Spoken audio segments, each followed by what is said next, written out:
아멘. 할렐루야. 주님의 이름으로 여러분께 인사드립니다. 이번 주가 제가 우리 교회 부임한 지 3개월 되는 주인 것 같습니다. 근데 제 몸은, 제 생각은 3개월이 아니라 한 3년쯤 제가 이 교회에서 사역을 한 것 같다는 생각이 듭니다. 지난 3개월 동안에 참 많은 일들이 있었고, 많은 것을 보고 많은 것을 배우면서 앞으로 3개월 또 앞으로 3년도 우리 하나님께서 참 잘 인도하셔서 제가 여러분과 같이 하는 신앙생활 잘 정착했으면 좋겠다 하는 그런 바람이 있습니다.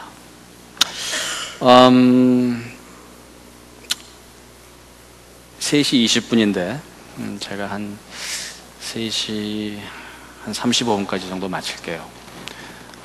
마쳐야만 그 후에 있는 순서와 아울러 광고도 하고 여러분들께서 그 셀 모임 내지 예배 후의 모임들을 잘 하실 것 같다라는 걸 생각이 듭니다. 예수를 바라보자. 제가 히브리서 12장 말씀 개인적으로 굉장히 좋아하고 개인적으로 자주 설교하는 내용 중에 하나가 히브리서 12장 1절과 2절의 말씀입니다. 예수를 바라보자. 제가 목회하면서도 항상 제 자신에게 채찍질하는 말이 예수를 바라보라. 예수를 바라보면서 목회하라. 제 가정에서도 예수를 바라보자. 좋은 일이 있을 때 예수를 바라보고, 슬픈 일이 있을 때 예수를 바라보고, 힘든 일이 있을 때 예수를 바라보자. 항상 어려운 일이 있을 때, 말다툼할 때, 아니면은 서로 대화가 되지 않을 때, 서로 다른 각도에서 서로의 입장을 주장할 때, reconciliation을 위해서, 평화를 위해서 제가 권하는 얘기는 우리 그러지 말고 우리 예수를 바라보자. 같이 예수를 바라보면 해결책이 나올 것 같다라고 얘기하는 것이 저의 어쩌면 삶의 모토라고 생각합니다. 특별히 오늘 이 말씀을 갖고 나온 것은 우리 교회가, 그리고 우리 청년부가, 아니면 청년 회중이, 여러분은 이제 회중으로 얘기를 하자면 청년 회중이 참 지난 3년 넘게 우리 교회에서 담임 목회자 없는 상태 속에서 오랫동안 중고등부 또 청년부 사역을 했던 그런 퍼밀리어한 친숙한 목회자와 같이 나름 열심히 신앙생활 하셨고, 그리고 나름 정체성을 가지고 정체성을 구축하면서 지금 이 자리까지 왔습니다. 그러면서 지금 우리가 좀 과도기인 것은 사실인 것 같아요. 과도기이면서 우리가 과연 어디에 있는가, 우리는 왜 존재하고 있고, 우리는 무엇을 위해서 지금 살고 있고, 그리고 우리가 앞으로 가야 될 방향은 무엇인가라는 것은 건강한 교회라면은 항상 질문해야 되고, 그 질문에 있어서 항상 예수를 바라보면서, 그 질문에 있어서 항상 성경을 통해서 예수 그리스도를 인격적으로 만남으로 해서 우리가 하나님이 주시는 그 해답을 찾는 것이 하나님의 백성들이 하는 일이라고 저는 생각을 합니다. 저는 청년들을 보면 정말 제가 왜 목회자의 길을 갔는지 기억을 하는 자리로 돌아가곤 합니다.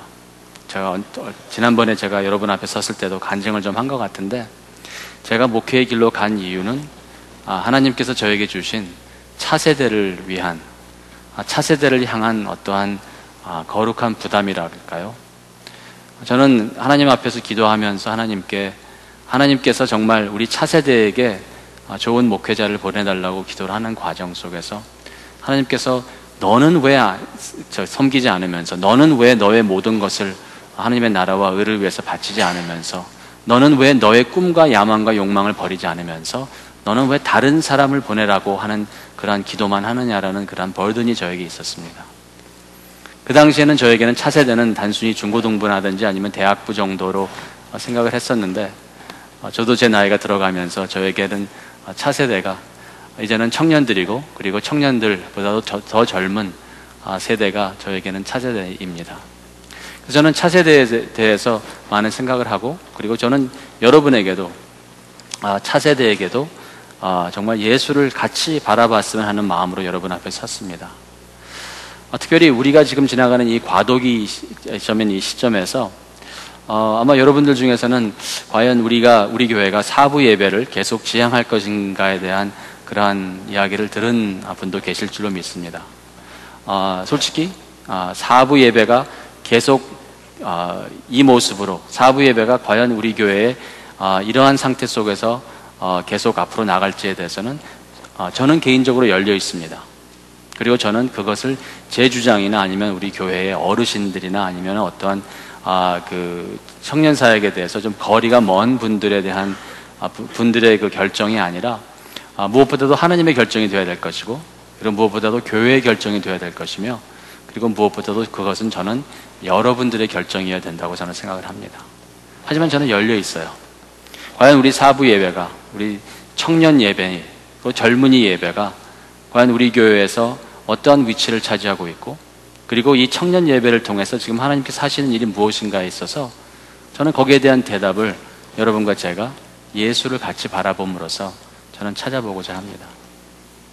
청년 세대는 요즘 이렇게 얘기를 합니다. 삼포 세대라고 하죠. 네, 삼포 세대. 여러분 거기 세 가지를 포기한 세대라고 하는데 세 가지 포기가 취업, 결혼, 그 다음에 출산이라고 합니다. 취업, 결혼, 출산, 이 세 가지를 포기한 세대를 청년 세대라고 합니다. 요즘 청년들에 대한 많은 책들이 나옵니다. 아프니까 청춘이다라든지 20대의 나의 청춘의 비전이라든지, 요즘 많은 그것도 나이 드신 분들이 50대, 60대에서 계신 분들이 청년을 향해서, 그래서 얼마 전에는 국민대 교수였나요? 하는 분이 학생들에게 그 apology, letter of apology, 사과문을 쓰고 그것을 소셜 네트워크에 올려서 한동안 파문을 일으킨 적이 있어요. 그것은 무엇이냐면, 교수가 청년들에게 내가 너희들에게 미안한 것은 너희들을 단순히 수강생으로만 여겨서 미안하다. 너희들을 제자로 생각하지 않고 너희들을 수강생으로 여기고 단순히 너희들에게 교수로서 정보만 주고 인포메이션만 주고 가르침만 주고, 그리고 나는 내 할 일을 다 했다고 생각한 것에 대해서 미안하다. 근데 그 중에 제 눈길을 잡은 것은 그 교수님이 미안하다고 한 것 중에 하나는 뭐냐면, 내가 너희의 선배로서, 인생의 선배로서 너희를 제자로 생각을 했다면 너희들이 잘못했을 때 내가 너희들을 꾸중했었어야 되는데 꾸짖지 않아서 미안하다는 말도 거기에 포함이 되어 있었습니다. 2009년에는 거꾸로 보는 세계라는 그 세계화라는 세계 역사라는 책이 한동안 한국에서는 많이 읽혔습니다. 거꾸로 보는 세계사라는 것은 무엇이었냐면, 한국에서 특별히 세계사를 공부할 때는 우리는 다 정해진 대답을 갖고 공부를 합니다. 여러분은 모르겠는데 제가 어렸을 때 공부할 때만 해도 세계사라는 것은 그냥 대충 외우는 거였어요. 외우는 거를 잘하면 세계 역사 시험은 잘 봤습니다. 그리고 세계사라는 것은 대충 나온 대답을 외우는 것, 받아들이는 수동적인 일을 세계사로 했습니다. 그런데 거꾸로 보는 세계사라는 것은 정해진 대답을 그냥 받지만 말고 대답을 열어놓고 다시 한번 세계를 다시 보았을 때 거기서부터 새로운 답이 나오지 않을까 생각한다라는 내용으로 거꾸로 보는 세계사를 쓴 상태 속에서 나름 한국에서는 그게 많이 읽힌 책입니다. 저는 개인적으로 예수를 바라보자는 것은 거꾸로 세상을 보는 것이라고 얘기합니다. 그리고 저는 개인적으로 어떠한 사람들이 아니면 세상이 여러분들을 향해서 여러분을 defined 한다. environment가, 여러분의 환경이, 여러분은, 청년들은 취업을 포기해야 되고, 그리고 결혼을 포기해야 되고, 그리고 출산을 포기해야 된다라고 세상은 말할지라도 저는 여러분들에게 주 예수 그리스도 안에 있는 우리는 그러한 것들을 포기할 필요가 없다라고 저는 주장하고 싶습니다. 아니, 포기해서는 안 된다고 생각을 하고, 저는 세상은 여러분들에게 여러분 자신을 보고 세상을 봤을 때 포기하라고 이야기할 때 저는 오히려 여러분들에게 예수를 바라보자라고 말씀드리고 싶습니다. 솔직히 요즘 취업난을 보면 취업 포기하는 게 현명할지 모릅니다. 솔직히 요즘 돌아가는 세상을 보면 자녀 키우기 겁납니다. 자녀 출산하는 거 포기하는 게 현명할지 모르겠습니다. 솔직히 요즘 세상을 보면 결혼하는 거 무섭습니다. 하지만 저는 여러분에게 그것은 세상이 하는 얘기고, 세상이 여러분과 저를, 특별히 여러분을 지금 여러분의 그 삶 속에서, 여러분의 삶의 시점에서 세상이 그러한 대답을 벌써 갖고 여러분을 디파인 하기 전에, 여러분이 만일 오늘 성경 말씀을 통해서 예수를 바라볼 수 있는 의지와 예수를 바라볼 수 있는 믿음과 예수를 바라볼 수 있는 그러한 의도적인 여러분의 삶의 결정을 하신다면 저는 확신할 수 있습니다. 예수를 바라보는 사람에게는 포기란 없다고, 예수를 바라보는 사람에게는 불가능은 없다고 저는 생각을 합니다. 특별히 여러분의 세대에는, 특별히 젊은이 세대에는, 특별히 청년 세대에게는 정말 여러분이 꿈을 꾸는 만큼 갈 수 있고, 여러분이 꿈을 펼치고 싶은 만큼 펼칠 수 있고, 여러분이 달릴 수 있는 만큼 달려갈 수 있다고 생각합니다. 저는 오늘 읽은 본문 말씀이 제가 특별히 좋아하는 이유는, 이러므로 우리에게 구름같이 둘러싼 허다한 증인들이 있으니 모든 무거운 것과 얽매이기 쉬운 죄를 벗어버리고 인내로서 우리 앞에 당한 경주를 경주하며, 경주에 대한 그러한 그림을 그리면서 이 경주할 때, 이러한 삶에 있어서 경주할 때 포기하지 않고 우리가 뛰어갈 수 있는 이유는, 포기하지 않고 우리가 달려갈 수 있는 이유는, 포기하지 않고 우리가 다른 사람들은 못한다 할지라도 이 세상은 우리에게 너희는 젊고 이 세상은 힘들고 기득권이 있고 정치권이 있고 이 세상에서는 권세 있는 자들이 있기 때문에 너희는 아무것도 없고 스펙도 없고 너희는 할 수 있는 능력이 없기 때문에 인맥도 부족하기 때문에 너희가 하는 그 경주에서는 너희는 포기하는 것이 옳다라고 얘기할 때, 저는 히브리서 기자가 그 당시 크리스찬들에게 한 그 말씀, 믿음의 주요 또 온전케 하시는 이인 예수를 바라보자, 이것이 여러분과 저에게 오늘 특별히 2013년 10월 20일 오늘 하나님께서 우리에게 들려주시는 음성이라고 저는 생각하고 믿고 여러분 앞에서 대언을 하고 싶습니다. 그런데 예수를 바라보자라는 것이 성경에서 믿음의 주요 또 온전케 하는 예수를 바라보자라고 했습니다. 그냥 예수가 아니라는 것입니다. 그냥 내가 아는 예수, 그냥 내가 생각하는 예수가 아니라 오늘 특별히 히브리서 기자는 믿음의 주요 또 온전케 하는 예수라는 표현을 씁니다. 사실 믿음의 주요 온전케 하는 예수, 믿음의 주요 온전케는 하는 그 표현을 여러분 어떻게 설명하시겠습니까? 여러분에게 제가 믿음의 주요 온전케 하는 예수가 도대체 무엇입니까? 라고 여러분에게 여쭈면, 옆에 있는 분들에게 만약에 설명해 주세요라고 그러면 여러분 뭐라고 설명하시겠어요? 믿음의 주? 그러면 믿음의 주인 되신다는 분인가요? 예수님이 믿음의 소유권을 갖고 계신 분, 믿음의 주요? 그리고 믿음을 온전케 하시는, 믿음이 온전하지 못한데 믿음에 빵꾸가 난 게 있는데 믿음이 흩어진 것이 있는데 그것을 고쳐주시는 분, 믿음의 주요 또 온전케 하시는 이, 과연 히브리서 기자가 이야기하는 믿음의 주요 온전케 하는 이라는 그 단어가 무엇일까라는 것을 저는 풀어드리고 오늘 설교를 마치고자 합니다. 사실 히브리서 12장 1절과 2절은 오늘 제가 1부와 2부 예배에 설교한 내용과 맞아 들어가는 본문입니다. 근데 놀랍게도 3부 예배 때 그 펀잡 목사님이 오셨는데 그 목사님이 히브리서 12장 이 말씀을 가지고 설교를 끝내시더라고요. 그래서 제가 약간 좀 오싹했어요. 그 순간에 뭔가 좀 같이 생각하는 점이 있다 저는 싶었는데, 1부하고 2부 예배 때 제가 설교한 내용은 뭐냐면 예수님의 부르심이라는 내용이었습니다. The calling of God. calling of God, 예수님의 부르심이라는 내용 속에서 우리가 영어로 말하자면은 vocation 그러면 우리는 job으로 이해를 합니다. 그래서 직장을 얻기 위해서 가는 센터가 vocation training center 아니면 vocational counseling, vocational therapy, 그러면서 vocation 그러면 여러분과 저는 직장으로 이해를 많이 합니다. 하지만 vocation이라는 그 라틴어 단어는 원래 부르심이라는 단어에서 온 것입니다. vocative 아니면 목소리 그런 vocal 그러죠. 그러한 단어로서 vocation이라는 단어는 부르심, 즉 신의 부르심을 표현하는 것이 vocation이었습니다. 근데 요즘 시대에 와서는 그게 단순히 재미없는 job이 되어버리고 말았어요. I don't know about you. 저는 여러분에서는 모르겠지만 I don't want to ever go to a job. 저는 목회라는 것이 저에게 job은 아닙니다. 제가 목회자로서 일하는 것이 저에게는 job은 아니고 저도 우리 부교육자들이 아침에 I'm going to my job 이라는 생각을 안 했으면 좋겠습니다. job은 9 to 5입니다. 하지만 vocation은 24/7인 거예요.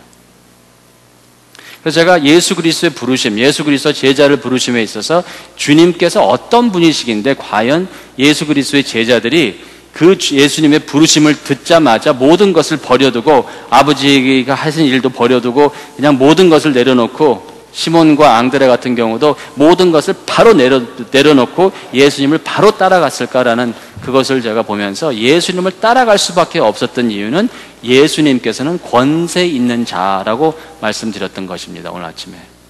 그리고 예수님께서 권세 있는 자의 그 권세라는 것은 권력이나 세력을 말하는 것이 아니라 그 권세라는 것은 에수시아라는 단어를 쓰는 것인데 거기 나오는 권세라는 것은 영어로는 authority. 그리고 authority라는 단어의 키 단어는 author, 즉 저자라는 단어로서 예수님께서는 그 권세 있는 자로서 마가복음에 나오는데 그 권세라는 것은 오리지널 author라는 단어로서 예수 그리스도가 제자들에게 가서 저자로서 베드로에게 시몬에게 시몬아 나는 너의 삶의 저자인데 내가 너의 삶을 이렇게 쓰겠노라고 했을 때 그것에 있어서 시몬은 당연히 모든 것을 내려놓고 왜? 저자이시니까. 다시 말해서 하나님께서는 여러분과 저를 지금 쓰고 계신다는 거예요. 사실 쓴다는 표현이 한국말로는 재밌습니다. 쓰임 받는다는 것과 쓰고 있다는 것이 거의 맞물려 들어가요. 내가 주님 앞에서 쓰임 받기 원합니다. 주님께서 나를 쓰고 계십니다. 같은 맥락이에요. 여러분, 예수를 모르는 사람들은 자포자기 할 수 있습니다. 아니 어쩌면 자포자기 해야 됩니다. 자포자기 하기 싫어서 어쩌면 그 사람들은 약을 먹고 밤새도록 놀아야 되는 것이고 그 삶에 있어서 그 마지막을 생각하면서 그 두려움 마음 때문에 불안함 때문에 술도 마시고 뭐 세상에서의 어떠한 그 마약적인 환각적인 행동에 들어가는지 모르겠지만 예수를 아는 여러분과 저에게는 예수를 바라볼 수 있는 여러분과 저에게는 삶이 너무도 명확하고 명백한 것입니다. 다시 말해서 여러분과 저의 삶은 지금 주님께서 써내려가고 계십니다. 주님께서 써내려가시는 삶은 주님이 만약에 여러분과 저의 주인이시라면 If God is sovereign 그러면 우리 안에서 일어나는 모든 일들은 무의미한 일들이 아니라 뜻이 없는 것이 아니라 내 안에 생기는 모든 일은 우연이 아니라 운명입니다. 우연히 커피집에서 누구를 만나는 것이 아니라 운명입니다. 우연히 사고가 나는 것이 아니라 운명입니다. 우연히 이러한 일들이 벌어지는 것이 아니라 운명입니다. 왜? 만약에 여러분이 하나님을 바라보는데 예수를 바라보는데 그 예수가 누구예요? 믿음의 주요 또 온전케 하시는 이라면 믿음의 주요 온전케 하시는 이라는 내용은 영어 성경으로는 let us look away to 바라보자 Jesus who is 예수를 who is the author and the perfecter of our faith. 히브리서 12장 1절과 2절에서 얘기하는 예수 그리스도는 여러분과 저의 믿음의 주요, 거기서 믿음의 주라는 것은 믿음의 주된 요소가 아니라 믿음의 주인이 아니라 믿음을 써내려 가시는 저자라는 뜻입니다. Jesus is the author. 예수 그리스도는 여러분의 삶의 저자라는 것입니다. Jesus is the perfecter. 예수님께서는 여러분의 삶의 스토리를 마치실 것이라는 것입니다.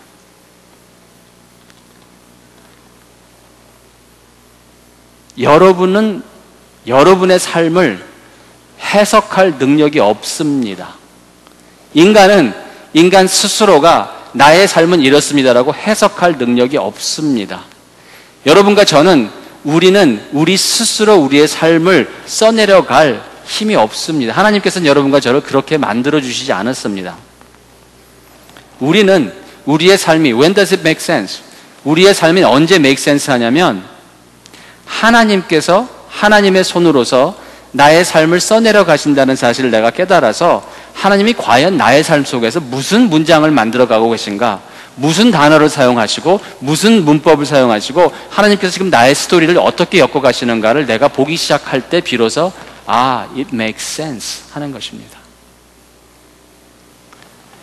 하나님이 주권자이시면 여러분의 삶 속에서 우연은 없는 것이고, 그리고 하나님이 사랑이시라면 Look away to Jesus who is a love. 사랑이신 예수 그리스도를 보면 하나님께서 여러분에게 허락하신 고통은 하나님이 사랑이시라면 여러분을 위해서 예비하시고 준비하신 사랑의 고통인 것입니다. 그리고 고통에는 뜻이 있게 되는 것이고 그 고통을 믿음으로 예수를 바라봄으로써 해석하시면 단순히 그 고통을 이겨나가는 것이 아니라 그 고통을 통해서 여러분은 성화되는 것입니다. If God is sovereign, then nothing is an accident. If God is love, then everything is for our blessings and for His glory. 그리고 만약에 우리 하나님께서 주권자이시고 사랑이시며 또 아주 전지전능하신 분이시라면 하나님께서는 내가 잘못된 결정을 할지라도 하나님의 지혜로서 나의 잘못된 결정을 붙잡아 주실 것이며, 그리고 하나님께서는 내가 잘못된 길을 갈 때 그분의 지혜로서, 다시 말해서 내가 하나님께 잘못된 것을 간구하더라도 하나님께서는 그 잘못된 간구를 들어주시지 아니하실 것이며 나로 하여금 올바른 간구를 할 수 있도록 하나님께서는 나를 도와주신다는 것입니다. 왜? 만일 여러분이 바라보는 온전케 하시고 믿음의 주이신 예수 그리스도가 온전한 지혜, 완전한 지혜를 가지신 분이라면 우리 하나님은 우리에게 속지도 아니하실 것이며 우리에게 필요한 모든 것을 하나님의 지혜로 공급하실 것입니다. 청년들이요, 많은 청년들을 제가 만나보지만 많은 청년들 같은 경우에는 본인들의 삶이 귀해서 본인들의 삶을 놓지 않고 본인들의 삶이 귀해서 하나님의 나라와 의에 있어서 교회의 일에 있어서 뛰어들지 못하는 청년들을 많이 봅니다. 그런데 인생은 그런 게 아닙니다. 인생은요, 그리고 여러분의 삶은 여러분이 귀하다고 생각을 해서 움켜쥐고 아깝다고 생각을 해서 내놓지 않으면 그 귀한 것을 오히려 잃어버리게 돼 있습니다. 하나님께서 여러분과 저를 만들어 주실 때, 하나님께서 여러분과 저의 삶의 스토리를 써내려 가실 때 진정으로 본인의 삶을 귀하게 여기시는 사람은 그 삶을 하나님의 영광을 위해서, 그리고 본인의 삶보다 더 큰 하나님의 그 구속사역이라는 놀라운 역사를 위해서 본인의 삶을 아낌없이 쓰는 것입니다. 우리의 삶은 쓰임받을 때 귀해지는 것입니다. 우리의 삶은 하나님께서 쓰시고 하나님께서 그 써내려 가시는 그 내용물 속에, 그 하나님의 그 잉크와 펜 속에, 하나님의 그 보혈의 그 놀라운 잉크와 펜 속에 내 삶의 스토리가 전개될 때 나의 삶은 정말 고귀한 것입니다. 여러분들이 정말 여러분의 삶이 귀하다고 생각하시면 움켜쥐지 마시고 예수 그리스도를 바라보시고 여러분의 삶을 하나님 앞에 완전히 내어드리시면서 하나님께서 하나님의 그 거룩하신 펜으로서 마음껏 여러분의 삶 속에 하나님의 그 놀라우신 뜻을 써내려 갈 수 있도록 여러분의 삶을 하나님께 한번 열어보십시오. 놀랍고 귀한 일이 일어날 것을 저는 확신합니다. 앞으로 우리 뉴욕 장로교회 4부 예배, 그리고 우리 젊은이 사역에 있어서 저는 개인적으로 열려 있습니다. 그리고 그 앞으로 어떻게 우리가 나가야 될지, 우리가 이 지역에서 2013년, 2014년에 하나님께서 왜 우리를, 여러분과 저를 왜 이곳으로 불러주셨는지에 대해서 저는 여러분을, 그리고 여러분과 제가 다 같이 예수를 바라보기 원합니다. 같이 예수를 바라볼 때 주님께서 우리의 삶 속에서 써내려 가시는 그 놀라운 하나님의 그 사랑의 스토리가 우리의 삶을 통해서 그것으로 말미암아서 우리가 예배와 그리고 우리의 그런 사역의 그러한 모양들이 우리 앞에서 분명히 정해질 것이라고 저는 확신합니다. 여러분의 삶은 하나님이 쓰셔야 쓸모 있는 삶입니다. 기도하시겠습니다.